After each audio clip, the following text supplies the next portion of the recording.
మొదటిది ఏంటంటే ప్లాసీ యుద్ధము బెంగాల్లో జరిగింది 1757లో జరిగింది. ఎవరెవరికి మధ్య జరిగింది? సిరాజుద్దౌలాకు మరియు కంపెనీకి అప్పుడు కమాండర్ ఎవరు? రాబర్ట్ క్లైవ్ గవర్నర్ గా అయ్యాడు తర్వాత. సో దీని ఫలితం ఏంటి? సిరాజుద్దౌలా ఓడిపోయాడు, మరణించాడు. ఆ తర్వాత మీర్ జాఫర్ ను బెంగాల్ నవాబుగా ఎన్నుకోబడ్డాడు.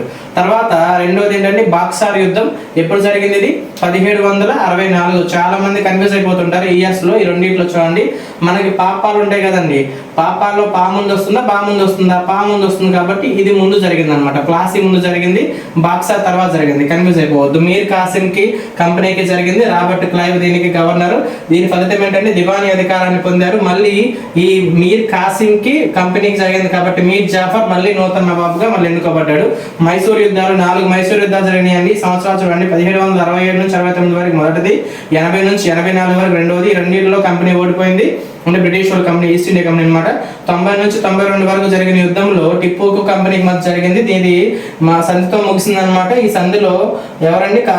టిప్పు సుల్తాన్ యొక్క ఇద్దరు కొడుకులను బందీగా పట్టుకుపోయాడు కార్నవాలిస్, కంపెనీ యొక్క అప్పుడు గవర్నర్ జనరల్ అనమాట. దీని గురించి ఇచ్చాడు మనకి, గుర్తుపెట్టుకోండి. కార్నవాలిస్ కి జరిగింది మూడో మైసూర్ యుద్ధము.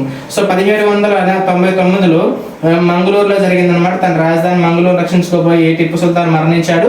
తర్వాత వడయార్ రాజు ఈ మైసూర్కి రాజు అయ్యాడు.